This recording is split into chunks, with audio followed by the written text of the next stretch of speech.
Welcome everybody to the Believers Club. We are in the double digits of episodes now, so that's pretty exciting. I think we're on episode 12 or possibly 13. So today, Serena and I, if you've never come across our episodes before, my name is Harj Tiara, and this is And I'm Serena. Hi, guys. Serena. And give you a little bit of background. I am a life coach, I'm a financial educator, and my lovely partner here, Serena. And I'm a makeup artist, hairstylist, everything beauty world. So that's me. Yeah, and her and I, we've been friends for a very long time, and we came together and decided, you know what? We both stepped out and joined into the entrepreneurial world as two South Asian women. Let's spread some messages. Let's spread some good advice that we've come across and share our experience. So today, we are going to be talking about financial education, and we were actually just specifically right now talking about growing up South Asian and as females and financial literacy and the lack of having it growing up. So if you guys please tune in every Wednesday. We do release episodes on YouTube, Facebook, Instagram. Check us out on IGTV at the Believers Club. So yeah, let's get into it. Yeah. Financial education, man, this has become one of my favorite topics. It really has, because financial education is one of those things that it's such a basic need, like the most basic need, yet we grow up into our 20s, 30s, 40s, and we are still struggling to make ends meet day to day. A lot of the population is working at jobs they don't want to work at, but they feel they need to so that they can cover their bills. And a lot of people are trying to do things to make their money grow, but they just don't know where to go, what to do. So that's what we're chatting about today. And I think money management is not something that's pushed on us as we're growing up, especially being South Asian. Girls are never pushed to be financially independent. And that ends up causing a lot of issues because you learn to not know anything about how to deal with money, how to save money, how to have budgets, and how to invest in different things like that. But again, that also comes from you're only being taught what your parents or your grandparents know. Mm-hmm. So it's a very sticky situation when you're wanting to be liberated, but you don't know anything about how to be financially independent, like I said. So it really can cause a lot of issues. And yeah, that's kind of the main thing that's been hitting me, that we're never promoted to be independent. So Yeah. it really takes a toll on our financial side and how much we learn about finances throughout our life. Yeah, and financial independence is separate from education in terms of how to get a job, getting a degree, because I think what our families do really well is they challenge us to get an education, right? Yeah. They challenge us to go to school, they challenge us to go get a degree, they challenge us to get a good job, because that in their mind is something that they knew that they didn't have access to. And for them it's like, okay, we're going to teach our child independence is going to be through getting an education.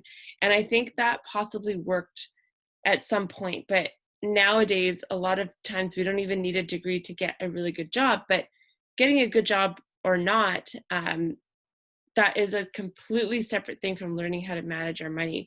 I was talking to a woman the other day who finished a master's degree, got an amazing job as an engineer, and is like, but I don't know what to do when I start getting paid. Like, where do I start putting that money? Right? Yeah. Yeah. And I think that the job of each generation is to do a little bit better each time. So when you think about our grandparents, right? Our grandparents, a lot of them left everything that they knew to come to a new country. Boom, huge step, right? The next generation, maybe our parents, taught us, okay, now that you're here, get access to those schools. Boom, okay, done. Now our generation, we got to work on listen, girl, boy, like get that money growing for you. Take care of your financial responsibilities, because it's one of those things where we think that earning a lot of money is enough, but it's not. It's actually how much you keep.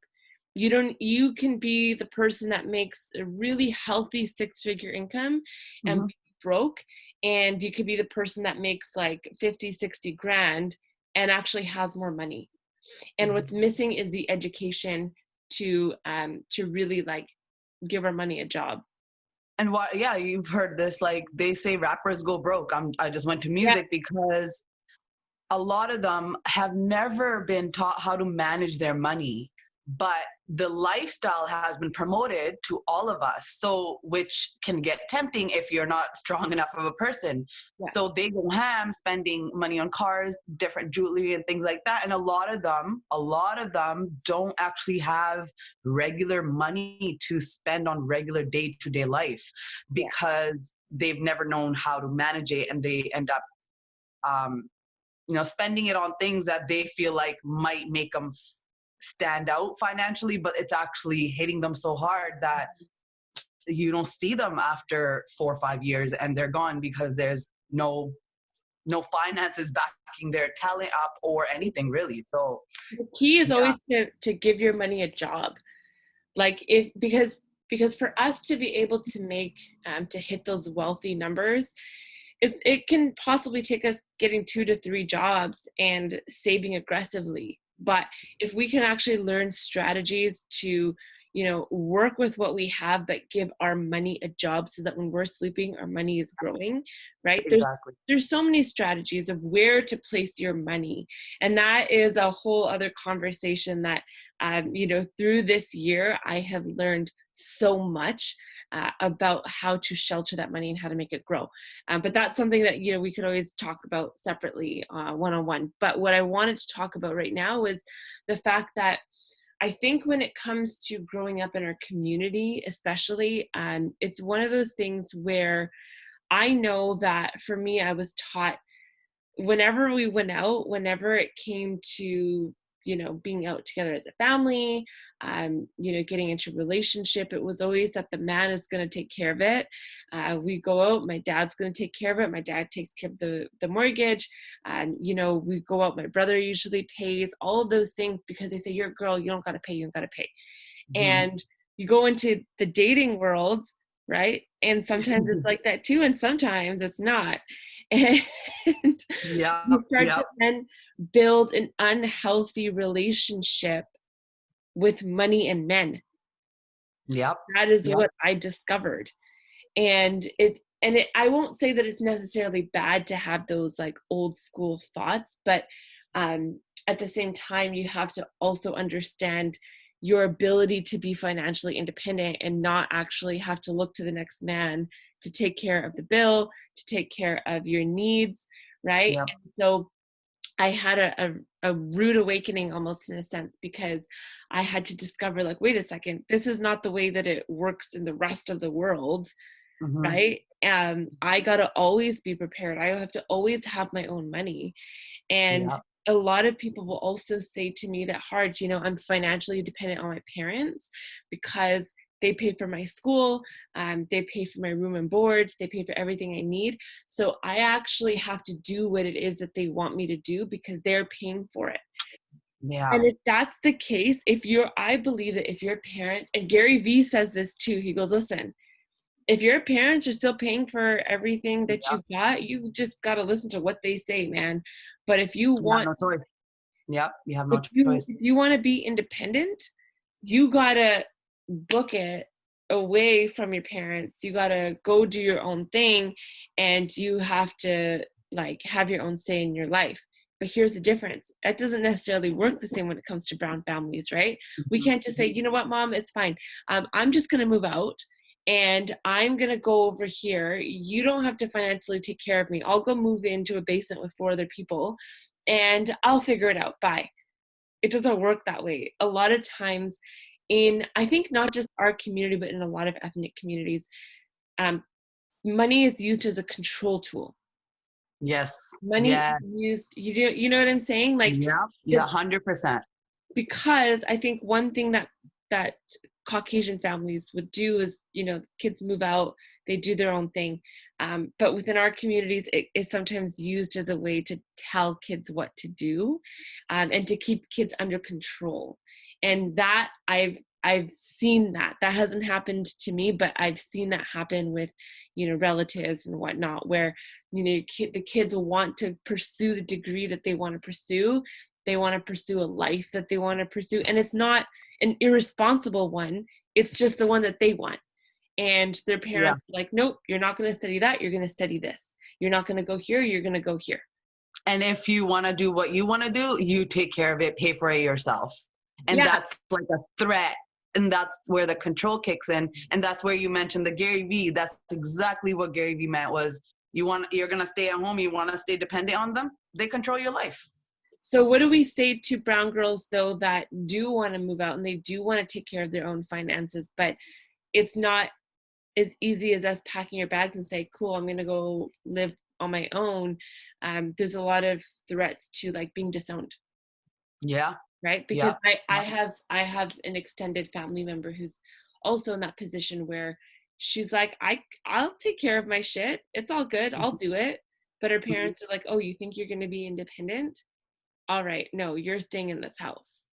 You know what I mean? And so Yeah. how do we deal with those things of like being ostracized from our family just for wanting independence? I think it comes down to the point of it being like, girl, I say just do it. I say just go. Just do your own thing, and your families, they either they come around or they don't come around. But at the end of the day, there's nothing worse than being controlled the rest of your life.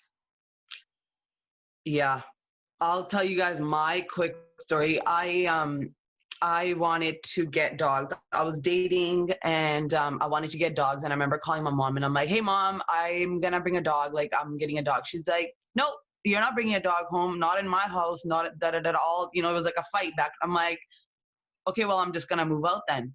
And her reply was, okay, sure. I'm like, oh, what the fuck? Like, she said, okay, like that quick. But the okay was said in a sense like, okay, go try it. See how long you're going to survive. Like it was more of a threat and a controlling go ahead, right?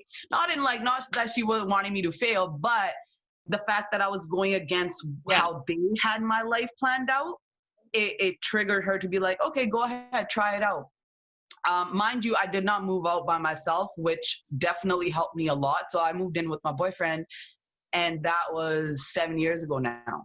And for the first year or two, she would literally tell people that would come over to their house, like, oh yeah, she's gone to Vancouver. This was in Calgary. She would have stories that, no, she's still under our control. She's just gone somewhere.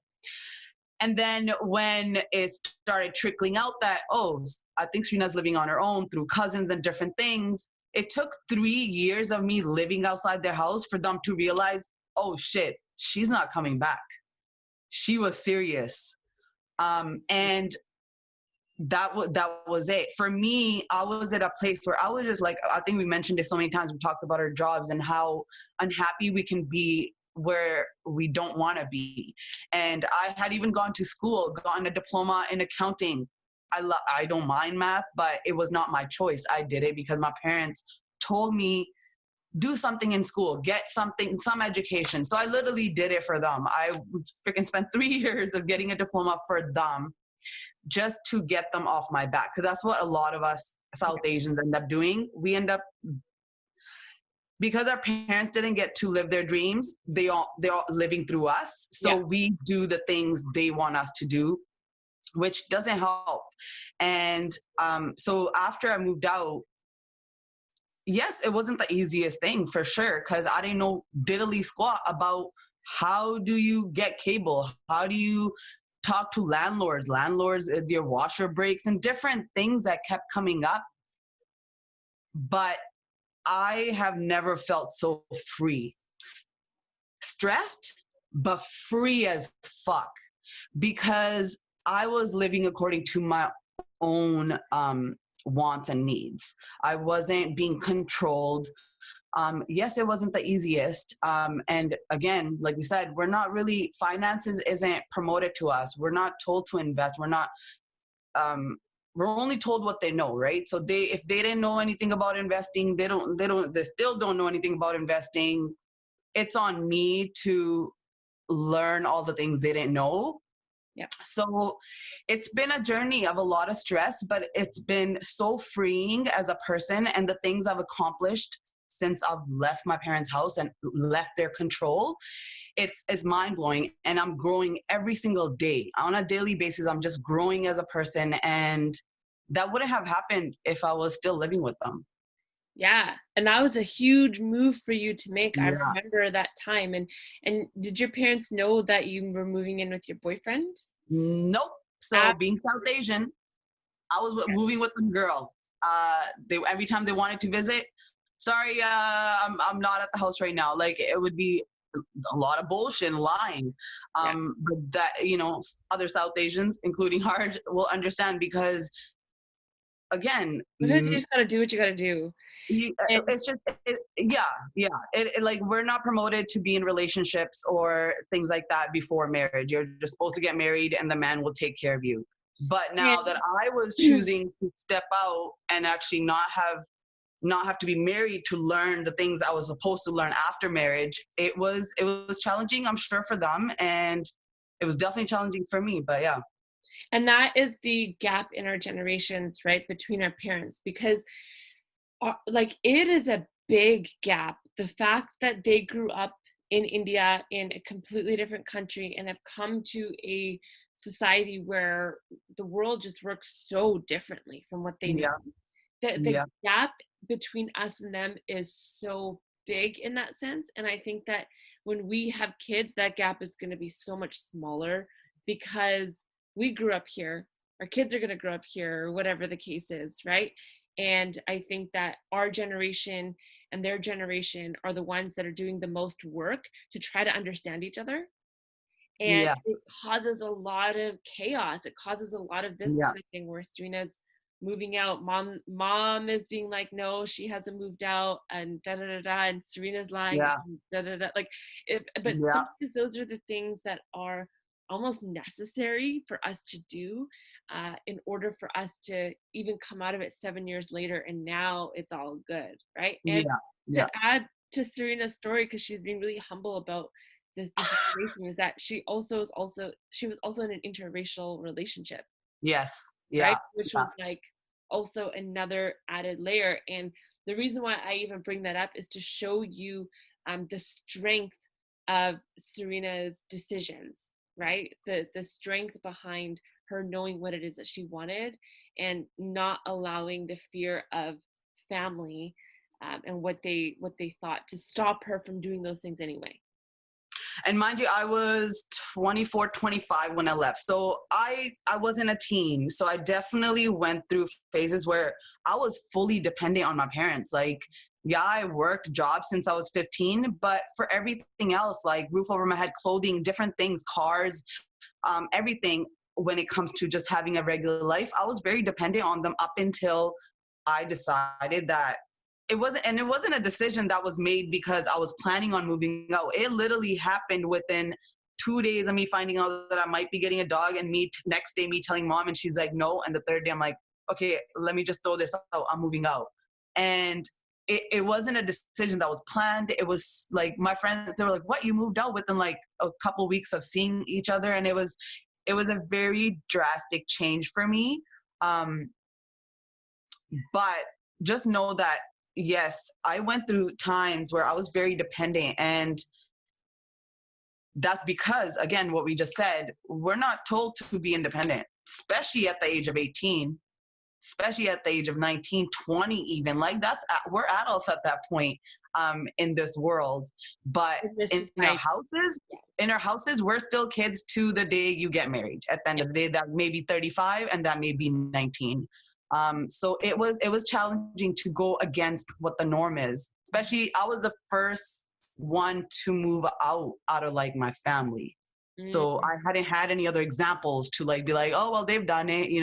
Might yeah. have been my one cousin, but It was definitely challenging. And sometimes like we'll have cousins or family members that move out because of school. Yes. Right? And how many of you guys know about, or are people that moved out to a school far away just so that you could move out? Yep. Yeah, that's Okay. literally that's a crutch that they use school as a way to get the fuck out of the house, Yeah. that they can't come to the term saying I'm moving out for Yeah. the sake of moving out. So it's school, and I get that. Like we do what we gotta do, right? Yeah. To get that little bit of freedom.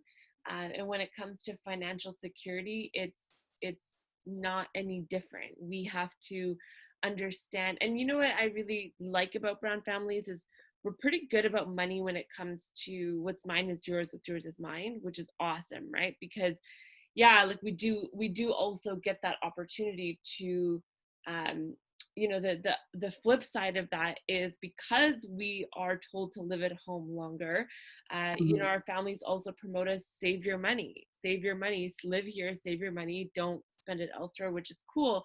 But the problem is how many of us actually have the mindset to follow through with that, Yeah. right? A lot of us take advantage of that Yeah. golden ticket that our families give us by saying, "Stay here, don't go out, save your money." We Yeah. take that as an opportunity. Awesome! I'm just gonna go party all this money away because I don't have to worry about rent. I don't have to worry about food. I don't have to worry about all those expenses. I know I fell into that trap. I was like, okay, cool. Like I'm gonna pay for my student loan, and then everything else. Since I don't have room and board and all that, it wasn't even a thought to me. Mhm. Obviously, I have this money to just throw away and go blast it doing stupid things. Yeah. Yeah. And I'm now like I found myself in a place of debt, consumer debt, student loan debt, and I was like, fuck, I don't actually know how to deal with this.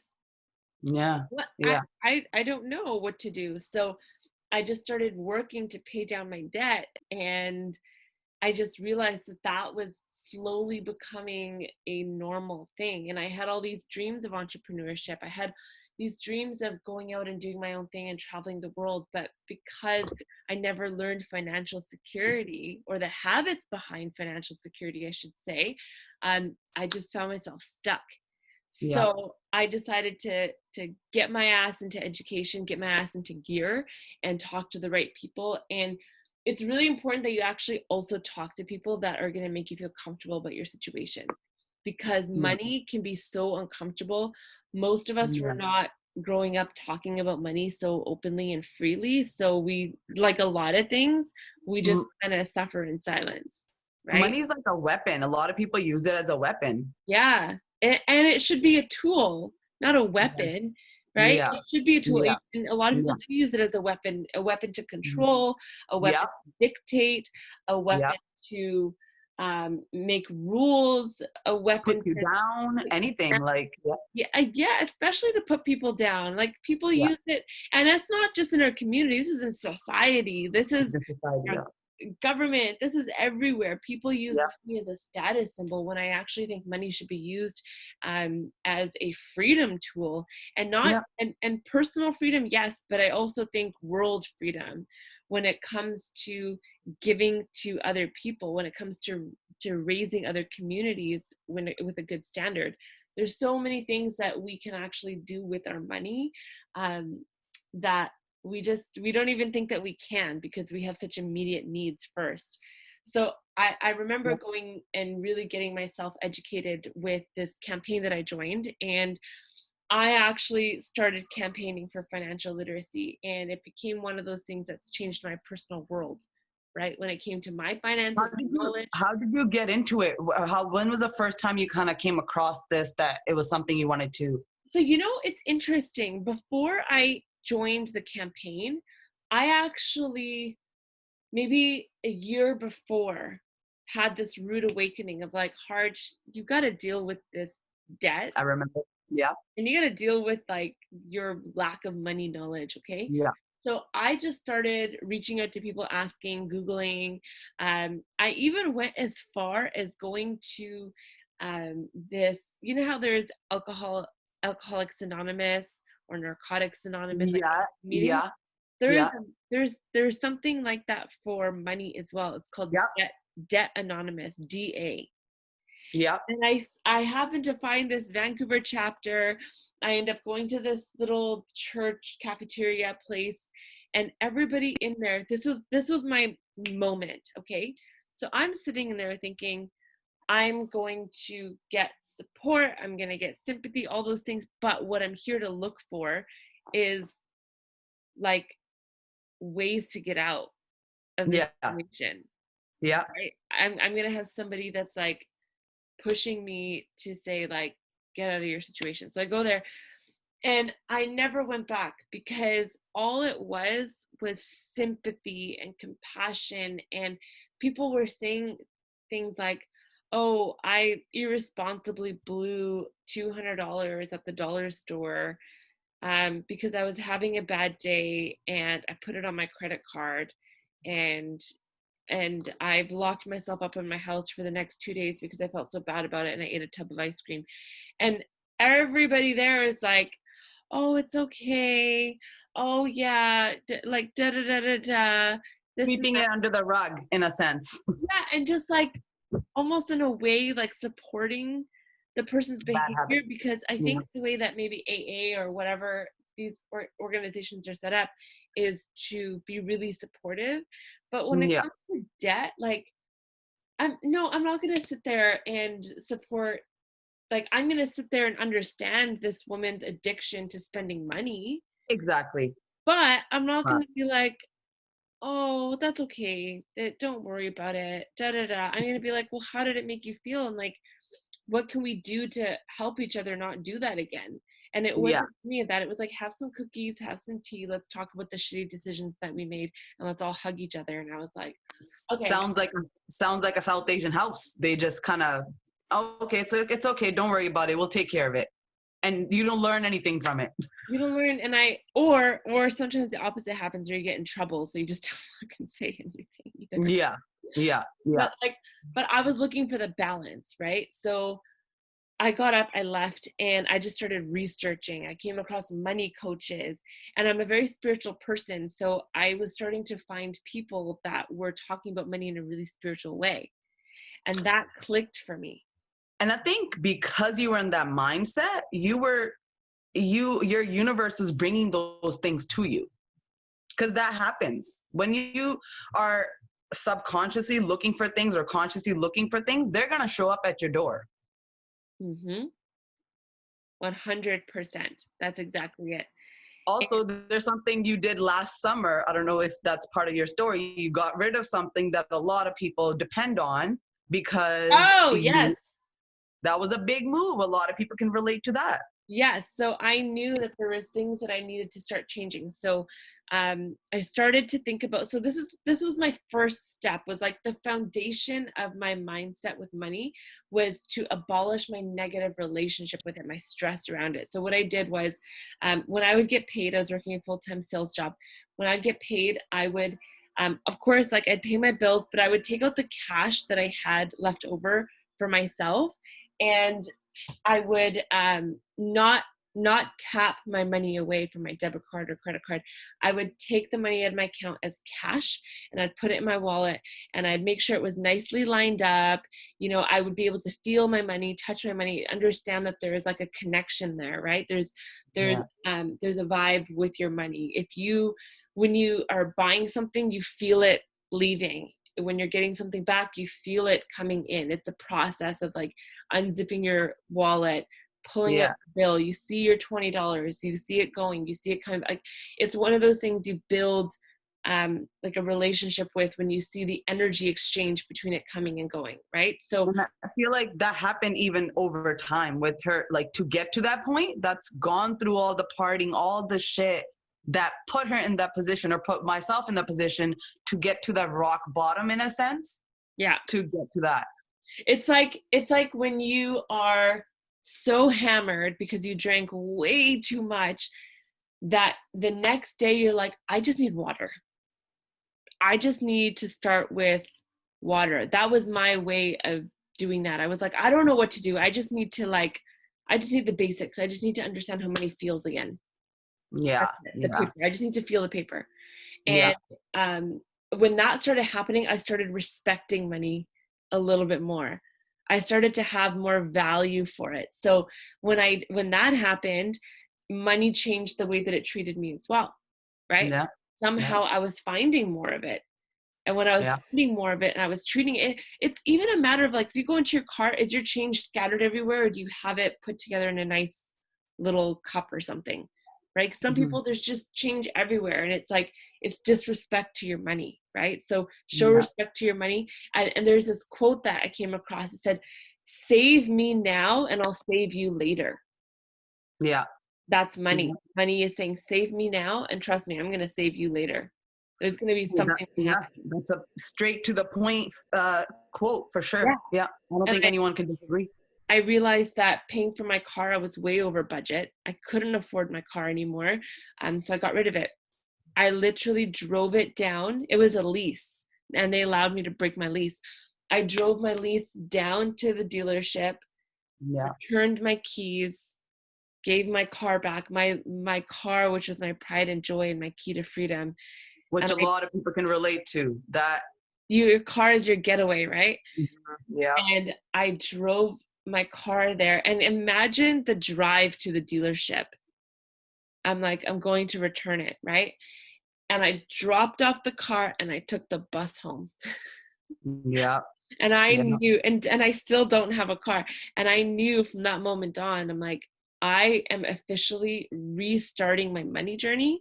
I'm starting my entrepreneurship journey, and I'm starting my story over again. And I'm going to do it right this time. there you go. I'm Yeah, not going to yeah, overspend. I'm not going to like just live the entrepreneur lifestyle without actually making those mhm. sacrifices. So, Yeah, yeah, and now I've learned things like, you're gonna buy a car, buy it in cash. Buy it in yeah, cash, right? yeah, If you're going to spend money on something, make sure you're spending money on a thing that you actually need, not yeah, what you want if you can't afford it right now, right? So yeah. it's all those little things that made a big difference in the way that I value money. And then I happened to come across an old friend of mine that I used to work with that had gone into finances, and we Yeah. happened to just run into each other, and she was like, yo, listen, like, come to my financial center, let's talk about your situation, and let's see if maybe this is something that you can campaign for, because as a coach, you campaign for a lot of change. Why not financial change? And I was a And, direct consumer of that problem. and the world revolves around finances. We Yeah. all, money is everything. It's nothing, but it's everything. So yeah, If you are thinking money is evil, then you right then and there, that tells me that you have a negative relationship with money. it's Uh, not healthy. Yeah. it's not healthy, because if you think about it, even to be on this call, we could easily be like the most spiritual people that, say that we don't need money, all we need is love. But how are we able to even come onto this platform with a computer or with a phone? How do we even have lights? How do we even have a roof? We're obviously in a building. Yep. You know what I mean? The Yep. second Yep. that we get off this call and we go onto our phone, we're using something called, if you're not at home, you're using something called data. Yeah. Okay? Yeah. Yeah. You're like, your money is constantly being like, it's Extreme. everywhere. Yeah. It's Yeah. It literally is. Yeah. And if you want to actually make a change in the world, you do need money, because first of all, you got to eat that day. You got to sleep somewhere that day. You've got to, um, you know, reach people somehow, whether it's traveling to them or through online. Like, money Yeah. is a tool. People need to start recognizing that you can do so much good with it. Yeah. Because we were just saying, I don't know if we said that while we were recording, but a lot of people use money as a weapon. And it's not, it really needs to be a tool that can help you build for yourself, Yeah. build your life up. So it can easily be used as a controlling mechanism, which our parents can use, or whoever has that upper hand on us, banks and different things. But know that it's on us to switch our mentality to go from it being something that controls us to something now that we can control and actually take some control back Yeah.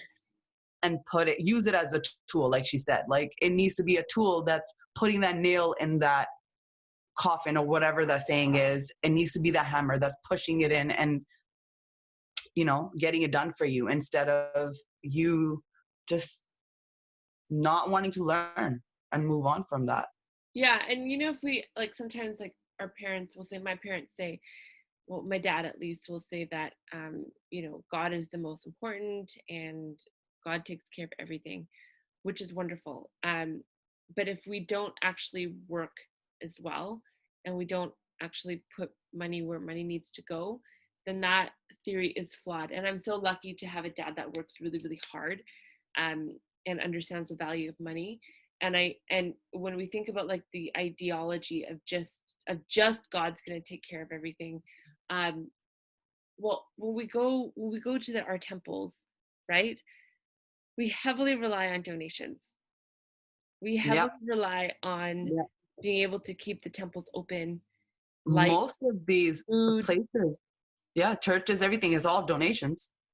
So we need money to be able to do good things, to help people keep their faith. So let's start that mindset. Let's start that healthy living, and let's actually start bridging that gap between living poor or living day to day, living stressed and broke, and living wealthy. Yeah.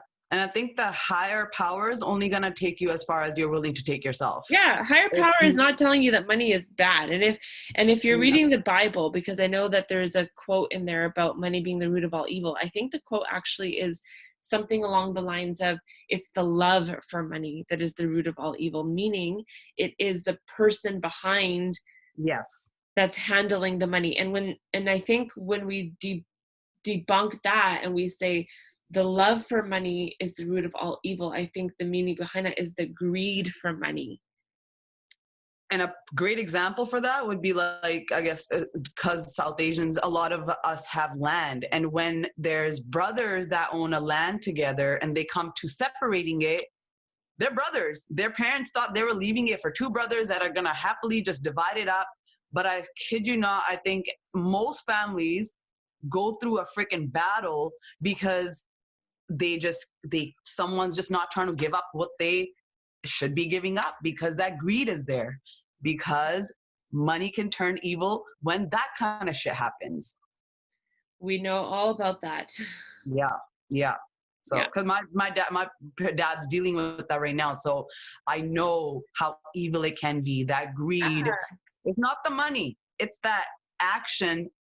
The person, like she said, it's the person behind that money that's standing there making the money talk. Yeah, that battle is happening in my family as well with my relatives. Yeah. It's land back home. Yeah, same. Two brothers, and families are being separated. Like families that were so close my entire upbringing, and Yeah. it's all being canceled.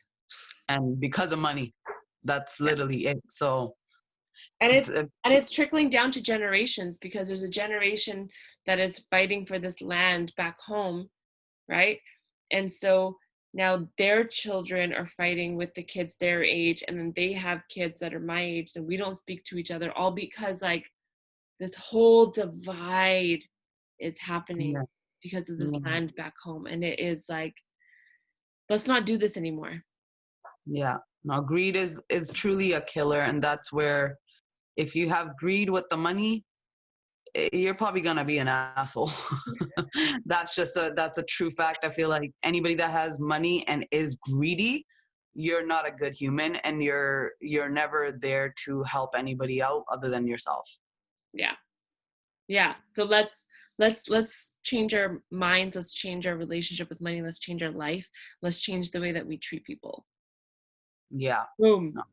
Yeah. Boom. Wow. Definitely. This was a longer episode, but it's I think something that needed to be. We both knew that this is something that we needed to talk about.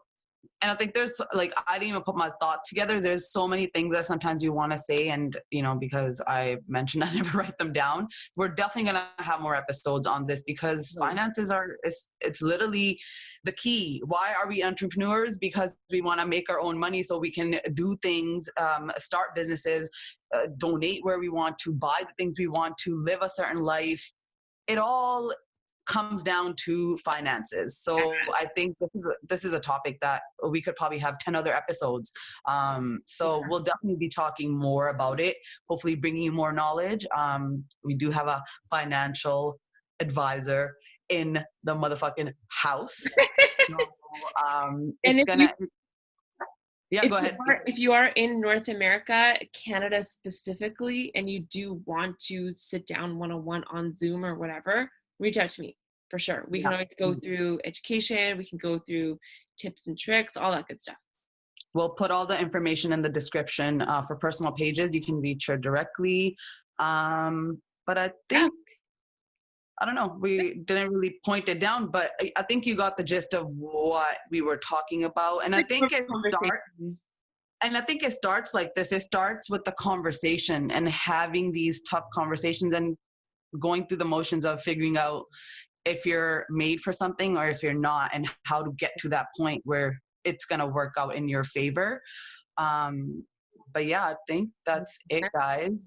So make sure you guys tune in every Wednesday. Make sure you subscribe, watch our previous videos. We'll try to link it. I've seen YouTubers do it, so I'm going to point it either way. I'm going to try to link the videos from last week. Make sure you check that out. Yeah, so follow us on all the social media platforms. We will put everything else in the description. Okay. All right, guys. Bye.